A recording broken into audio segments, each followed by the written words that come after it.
The next speaker is Mr. Kevin Boake, Global CEO and founder of B2Wise. Prior to this, he was the managing director of Barlow World SCS for 20 years. He has 25 years of experience in supply chain planning and has worked on over 300 MRP and forecasting projects globally. He's a guest lecturer on MRP at Warwick University, UK and Polytech in Hong Kong. His presentation is Artistic versus Scientific Planning, Best Practices for a VUCA or VUCA world. Please help me in welcoming Kevin to the stage. Hello, can everyone hear me? Am I good? Oh, wow, very good. Well, I'm really honored to be here. Thank you very much for the opportunity to present. As I said, my name is Kevin Boake. I'm the Global CEO of B2Wise. I've asked my colleague, Ellen Janssen van Veeren, who's the head of our India, Middle East and Africa organization, to join me and to participate in this presentation. So we're really honored to be here. So let's get going and let's talk about this fascinating subject that Naveen mentioned, DDMRP. Okay, how cool is that? Let's see how this goes. Okay, so Ellen, let's start off. Let me ask you a question before you come and join me here. What is the objective of planners in the world today? Okay, got it. Yeah. Thank you, Kevin. Thank you, everyone. We deal with many companies, many different organizations, but the objective of planners and supply chain planners in any organization is really about maintaining the balance. And it's the balance between inventory in the organization, service levels that you're trying to maintain, and the ability, the capability that the business actually has to deliver that. Now, if you're unable to maintain the inventory or appropriate, correct levels of inventory in the organization, the factor that suffers is cash, the cash flow in the organization, that lifeblood of the business. If you're unable to maintain the service, that promise that you've made to the market, what's going to get hurt is your customer satisfaction levels and ultimately market share. Now, how planners are doing this, how they're maintaining this balance is in their primary process, which is really the replenishment process. The decision of how much do I need to order? How much do I need to buy from suppliers? How much do I need to manufacture? And when do I need to do that? When do I make that decision? And where does that inventory go? How do I deploy that decision? Now, regardless of who we deal with, and we deal with companies in multiple different industries around the world, the customer pains that we have are always the same. And it depends on who you're speaking to in the organization. Financial directors, they're saying we need to reduce costs, we need to reduce working capital. Our sales directors are saying we need to try and get a more accurate forecast, chasing that 90% forecast measure that Naveen had in his presentation earlier. The supply chain planner is just buried in data, buried in Excel, trying to calculate what is that replenishment number, that order that they need to be placing. And our production teams are saying we just need a stable plan so that we can manage our manufacturing process with clear priorities. And ultimately, on either side of the supply chain, our customers and suppliers are just ultimately upset about the entire situation. So now the question becomes, what are the different approaches that we see in industries for companies solving this problem? Okay, so around the world, Ellen and I have worked in a lot of different places. There's always two approaches to solve the problem.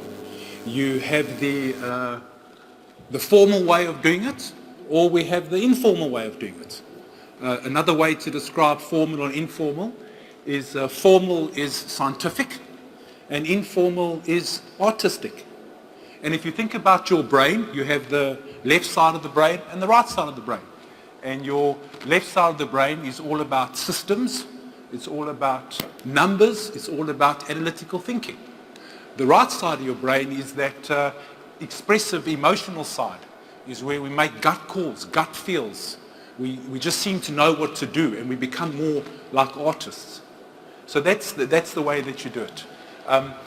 If you are artistic in your business, what happens is you become reliant on an individual planner. You become reliant on an individual that just seems to know what's going on. They always seem to make the right call.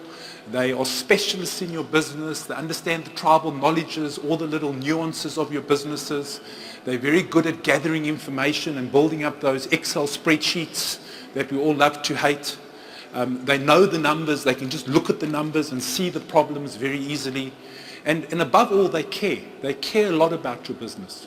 And while you have these people, things normally work very well. However, in our experience and where we deal with most companies is the day that that planner leaves, because every hero has his day. And the day that person walks out your business, you find I have no process, I have no system, and I have no hero. And now I'm exposed to the elements.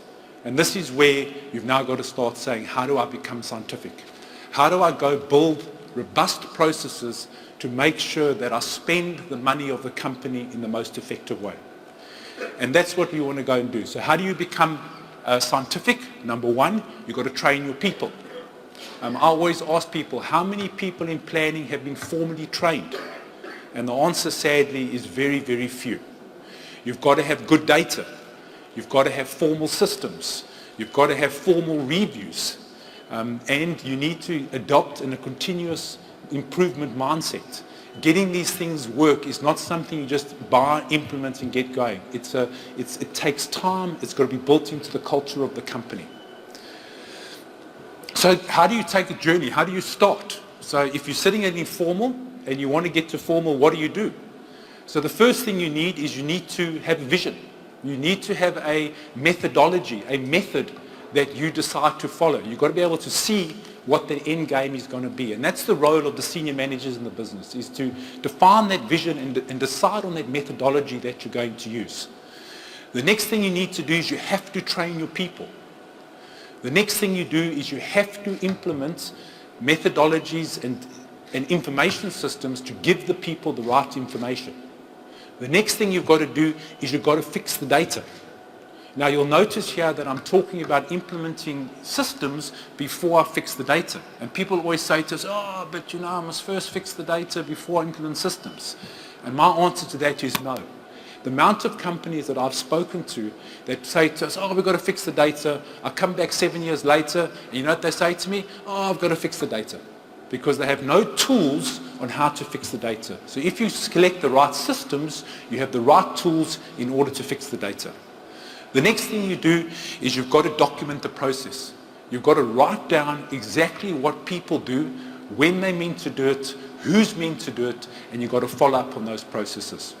The next thing you do is you've got to run continued improvement processes. And those processes have actually got to fix problems. We've all heard of the Pareto principle. So when we implement these continuous improvement processes, it's always about just choose the top 5 items, the top 5 processes, and get those fixed this week.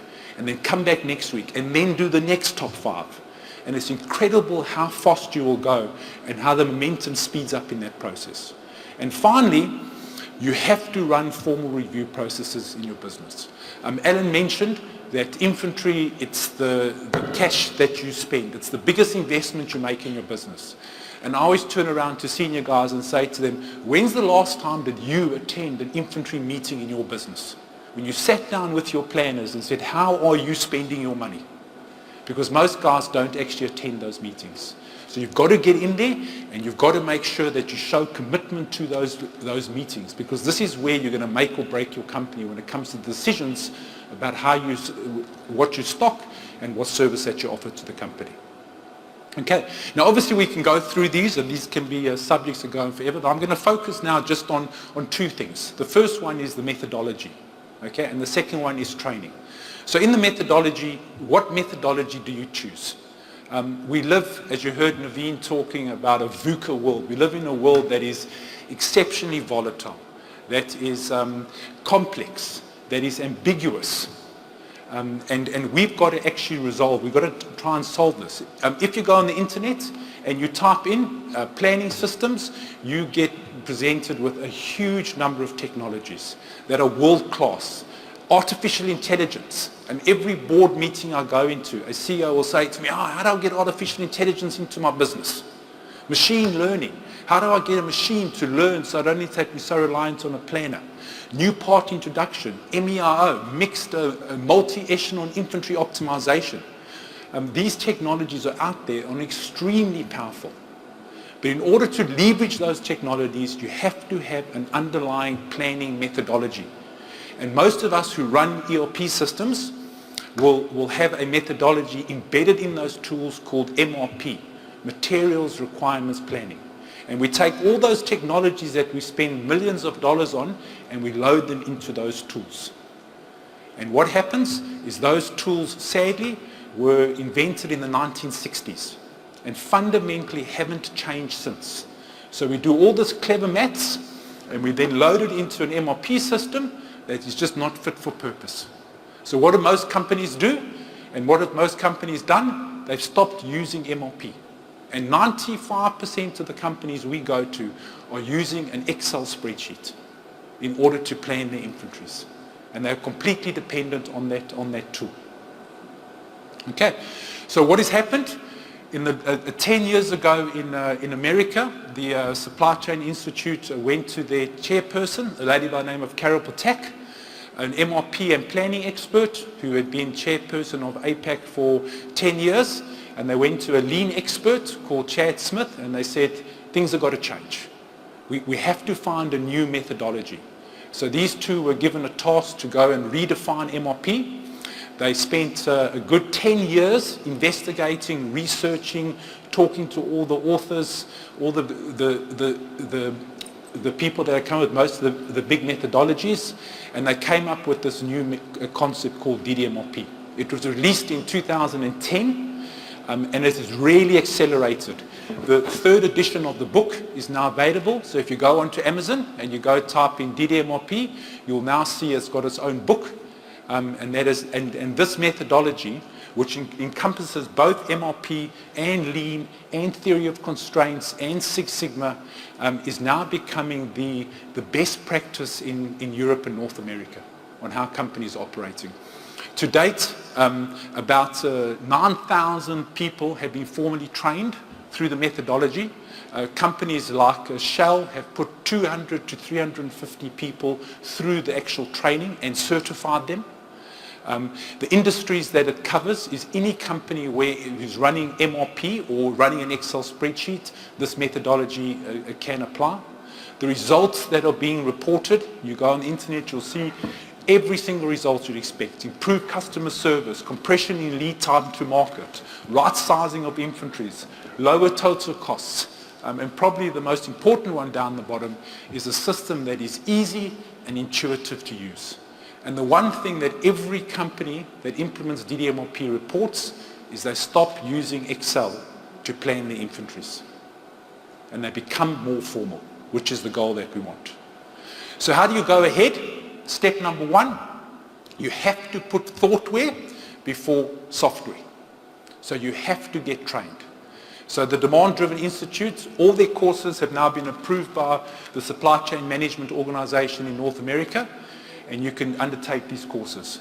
The courses consist of a planner. This is for the people to understand the calculations, the everyday usage of it. The leader course, which is for the managers to make sure that they can understand how to manage the planners. And then for the boardroom, on how do we do that long-term planning to make sure we bring that into our operating model. And that's how we undertake with it. Okay, so Alan, how does this training actually work? Thanks, Kevin.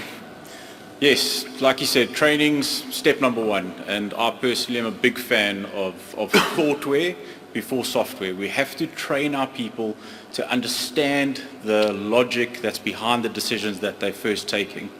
Now, the Institute has a fantastic basket of training to do that for individual planners. And the first step is what we call a demand-driven planner training course, a 2-day course that teaches you the mechanics of DDMRP. And you can see some of the modules that you work through. However, what we do find is we do the training with planners, and when they go back into their businesses, they struggle to cross the bridge between what the concept is and what the theory is, and practically applying that in their reality and in their environment. And anyone that goes for training from an organization will know once they come back in the business, their manager is saying, well, we've gone on this training, how do we pick this up and run and get actual sustainable business value? So we're a big fan of the Benjamin Franklin approach when it comes to training. It says, tell me and I'll forget, teach me and I'll remember, but involve me and I truly learned. And we want to drive that learning with the people we engage with so that they get that deeper understanding of the methods. And this is the method that we like to use to do that. It's a workshop we call DD Bricks, which immerses the planner in the methodology to tangibly feel the difference between what the theory is and how you actually manage this model in an environment. And it's the best way we find to bring the company along this journey of education and DDMRP. Now, we've trained thousands of people around the world around DD Bricks. It's a lot of fun that they have, which probably makes it easy to get people involved. But multinational organizations such as Michelin, Coca-Cola, Louis Vuitton, they've actually built this into their internal training logic, having trainers inside the business, expanding that in the organization to hundreds of people, not just in the manufacturing and supply chain area, but the components that touches, finance, sales, R&D, engineering. The whole business needs to understand this concept of tying directly to demand, to customer demand, pulling through the organization using flow principles, and this is a great vehicle to do that. Okay. Thanks, Alan. So, coming away from here, I hope some of you are asking yourself the question, are we formal or are we informal? Are we scientific in how we run our business, or are we artistic? So what we do in order to help companies, we have a little survey that we've identified as 7 very basic questions. There's a QR code. If you want, you can scan that QR code. We can give it to you. You can go online and you can answer those questions. We'll tell you very simply what your answers are, but we'll show you on a global scale exactly how many people and what the rest of the world is thinking about this. A bit of a benchmarking exercise. Because we're at a conference, you always got to give something away at a conference, very important. So if you do that and you wanted to, we run a number of these DD Bricks sessions. We've actually learned to run them online, even though we much prefer them to do in person, because playing with Lego is a lot more fun than actually clicking on blocks and moving around on a computer screen. But we will afford you a discount on the next session that we run. So guys, thank you very much. We really appreciate it. We're really honored that we were able to come and present you, and I hope that we've given you a little bit of food for thought for the rest of your day. Okay, thank you very much.